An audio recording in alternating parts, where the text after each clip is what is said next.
naman, ipapakita ko sa inyo kung gaano kagarapal, gaano kasinungaling, itong si Bongbong Marcos. Ito, booking sila dito kay Sas Rugando. O, play. Init-init ang balitang ito dahil huhubaran na, lalong lumalala ang kasinungalingan ni Bongbong Marcos. Okay, i-share niyo muna ito dahil bago lang ito Share, bago share. lang ito dahil Like, share. kaka-release lang. I think this was yesterday. But this is yesterday, The Hague time. Okay, so Netherlands time. So hindi natin to nasubaybayan. Okay? Ito yung i-share nyo muna ito para malaman ng maraming tao ang ating chika. Okay. I-share ninyo ito dahil halata nang nagsisinungaling si Bongbong Marcos. Lalong lumalala ang kanyang Sinungaling talaga yan. kasinungalingan dahil may ebidensya. Hindi ito fake news. Kaya Claire Castro, tigilan mo na yung pagsisinungaling mo. Isa pa yan. Tigilan na sana ni Claire Castro ang kanyang pagsisinungaling at ni Bongbong Marcos. Okay, so sana yung mga sundalo at pulis makinig sa akin dahil niloko kayo ni Bongbong Marcos. Which is what's going to be revealed. And hindi ito fake news because this is based on evidence galing mismo sa ICC. Explain yan ni Sas. So, i-release nyo ito, i-share nyo na sa inyong mga chat groups, Correct. kainuman, kabarkada, kaek-ekan. Ayan, para malaman ninyo kung nakikinig kayo, ha? Kung nakikinig kayo, yung mga sundalo at pulis, sana nakikinig kayo. Hindi ba? Dahil niloloko na naman tayo ng ating commander in Coca-Cola. Ay, nako. Okay. So, ano ba tong sinasasabihin ko ngayon? Okay. Bibigyan ko muna kayo ng konteksto. Okay. Eto. Naalala nyo tong sinabi ni BBM. Yan. Ang sabi niya... Ito yung sa ano nagpa-press con siya after the arrest of Duterte. Okay natin, para makita nyo. Okay. Okay. So, ang sabi ni Bongbong Marcos, di ba kasi pinatanong siya, bakit mo sinurrender? Di ba, bakit mo sinurrender? Ang sabi ni Bongbong Marcos, Interpol asked for help and we obliged. Because we have commitment to the Interpol, we have to fulfill. Yan ang reasoning niya. If we don't do that, they will no longer help us with other cases involving Filipinos fugitives abroad.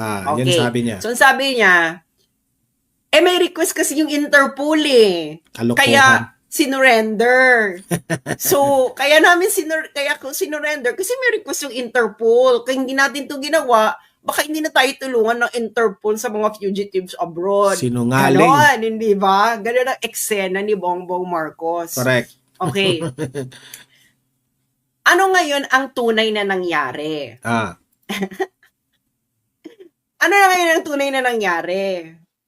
Siyempre, meron kasing, kalalabas lang ito kahapon. Okay, kahapon.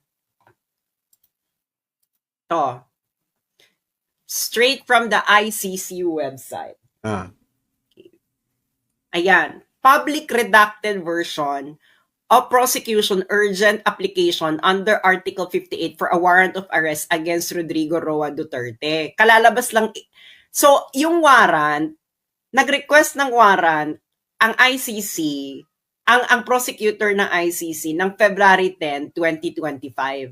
February 10, 2025. Request yan request. Okay.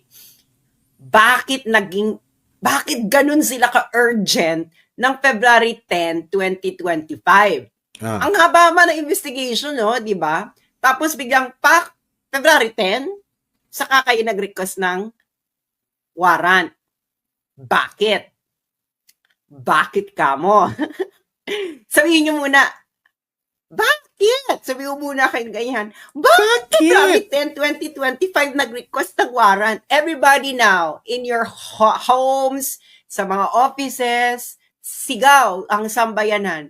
Bakit? Bakit February 10, 2025, biglang nag-request ng warrant ang prosecutor ng ICC sa mga judges?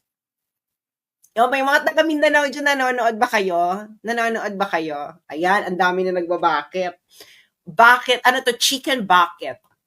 Okay. So, bubuksan na natin ang envelope. Ang di ba? Napaka-sneaky. Ayan. Okay. Nandito yan. Okay.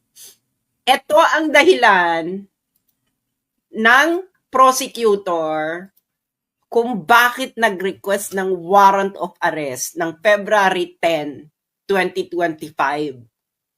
Okay. Ang sabi sa mismong dokumento ng ICC, there is a realistic but time-limited possibility of securing Duterte's arrest. In the late 2024, the government of the Philippines publicly announced for the first time that it may execute an ICC arrest warrant.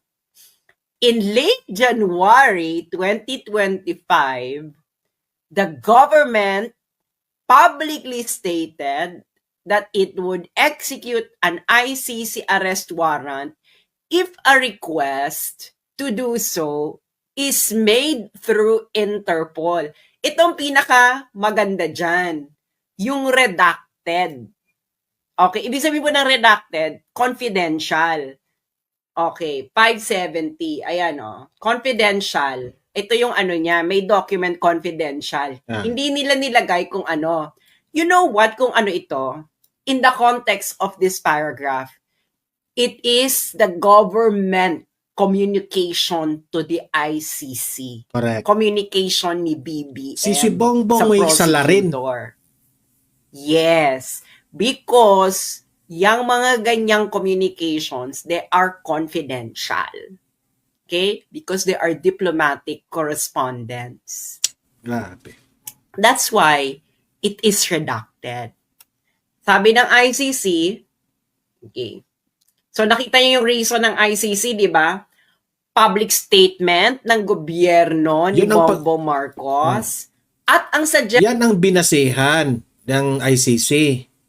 Suggestion noong January 2025 ni Bongbong Marcos ng gobyerno niya na i-execute namin ang ICC warrant. Basta i-request nyo lang via Interpol. Binigyan niya ng idea. Nagets nyo na. Nagets nyo na, mga friends. Nagets nyo na. Kung nagets nyo na, madali namang magets, di ba? Correct. Di ba? Sinungaling talaga si Bongbong Marcos. Okay. Tapos, after nun, biglang may redacted. Di ba? Kasi kung public announcement yung redacted, hindi mo naman i-redact. Kaya yan Meaning to say, may nilabag si Bongbong Marcos. Hindi na tayo, hindi na tayo miyembro ng ICC. Pero bakit nakipag-communicate ka dito sa ICC? Kupal ka talaga, Bongbong Marcos? Official government communication to the ICC, kaya redacted. Nagets nyo? Okay? Usually kasi pag diplomatic correspondences na ganyan, redacted yan. Okay? So, niredact nila.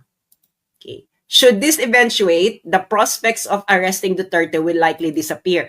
So, ano ibig sabihin yan? Kung mangyari ito, okay, should this eventuate, the prospect of Duterte will likely disappear. Ano yung dito sa redacted? Ano dito yung sa redacted? Correct. Magkatabing sentence eh. Ano dito yung sa redacted? Ang sinabi ng ICC na should this eventuate. Ano yung ibig sabihin nun? Ibig sabihin na should eventuate, kung mangyari ito, ang possibility na ma-arrest natin si Duterte ay mawawala. Okay. So may sinabi ang Sa redacted. gobyerno ni Bongbong Marcos or anyone, okay? Si Bongbong Marcos or whoever, na nandito yan sa redacted. Ngayon nangamba ang ICC doon dito sa nakalagay sa redacted. Na kung mangyari yung nakalagay sa redacted, baka hindi na nila ma-arrest si Digong. Ano yung binalaan? Ano yung binalaan nyo sa ICC? Bongbong. Yan ang Na kung tanong. mangyari yon, baka hindi na nila ma-arresto si Digong. Ano yan? Baka matanggal ka sa pwesto? Tama. Kaya nangamba ang ICC na kung mawala ka sa pwesto, ay baka hindi na nila ma-aresto si Analysis lang yun. No? Duterte. Kung anong sinabi niya dyan sa redacted. na-gets nyo na. Sinungaling. Kaya, isang malaki na namang budolero ang ating commander in Coca-Cola. O, kayo ang nagbigay eh. O, Correct. kayo, February 10, 2025, nag-apply ng warrant urgent. Bakit urgent? Kasi, kaya urgent, dahil nga, Election. dito sa redacted, kung mangyari itong nakalagay dyan sa confidential information, baka hindi na raw maaresto si Digong. Ano kaya yun?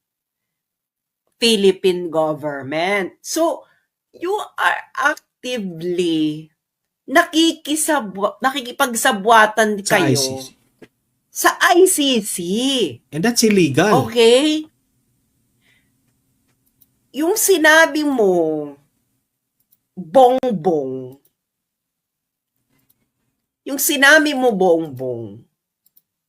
na hindi ka nakikisabwatan, gusto mo lang sundin. Ipapost ko ulit para for more impact. Yung paeklabo mo na ay hindi. Kasi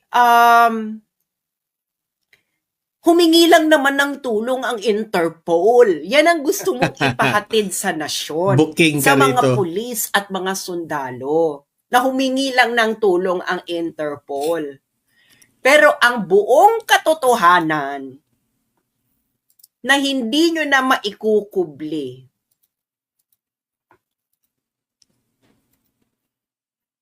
kayo ay actively nakikipagsabwatan sa ICC.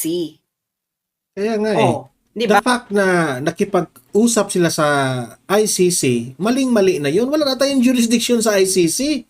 Tapos meron pang redacted dyan kung anong sinasabi ni Bongbong Marcos na confidential yan, na hindi dapat isa publiko. Ha?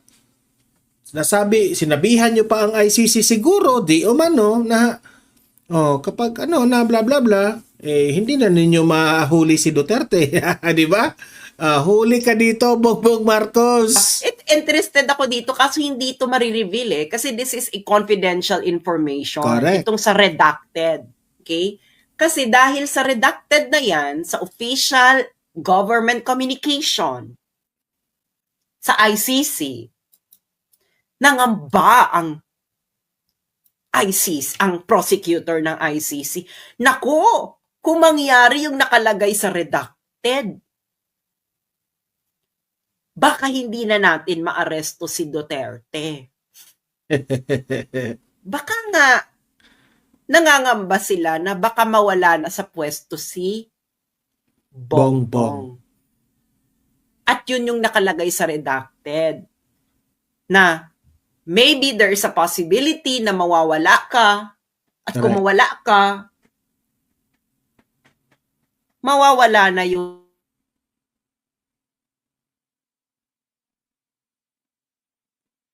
yan. ay hindi sumusunod lang kami sa Interpol. Isa itong malaking kasinungalingan. Sila mismo ang nagsabi sa ICC kung papaano gawin. Correct. Ngayon, kaya nila sinuggest na para sa Interpol, ito ay for public communication purposes. Para hindi lumitaw na actively talaga silang nakikipagsabwatan. So, kailangan mo ng middleman. Alam niyo yung gano'ng eksena, di ba? Alam niyo yan. Alam niyo yan. Halin tulad ko yan. Halimbawa, nanliligaw ka. Tapos nahihiya ka. Bridge. Tapos ang gagawin mo, kukuha ka ng middleman, hindi ba? Na, uy, bigay mo itong sulat ko, sabihin mo. Huwag mo sabihin kung kanino galing. Ganon. Ganon bongbong ang nangyari. So, ito po klarong-klaro po yung explanation ni Sas Rogando na na-prove dito sa research, no? At ito ay facts na ni-research ni Sas Rogando na ito yung nagpapatunay na sinungaling talaga si Bongbong Marcos nung sinabi niya na we are obliged by the Interpol, blah, blah, blah, blah. Okay? So, ikaw, Bongbong Marcos, sinungaling ka. Because of greed and power at sa pamumulitika mo, ginawa mo ito kay former President Duterte. Marami ang mga nagsasabi na itong ginagawa nyo ngayon kay former President Duterte, this will be forever na hindi malilimutan ng taong bayan. Sabi pa nga ng mga political experts na this is the end of the political career ng mga Marcoses. Kasi hindi po ito malilimutan ng mga taong bayan na magagalit. Kayo rin mismo, Bongbong Marcos, ang dahilan bakit may reason para magalit ang taong bayan sa inyo. And this will be forever na makatatak ito sa history ng bansang Pilipinas. Kaya wrong move sa'yo, Bongbong Marcos, sa totoo lang. Okay? So kayo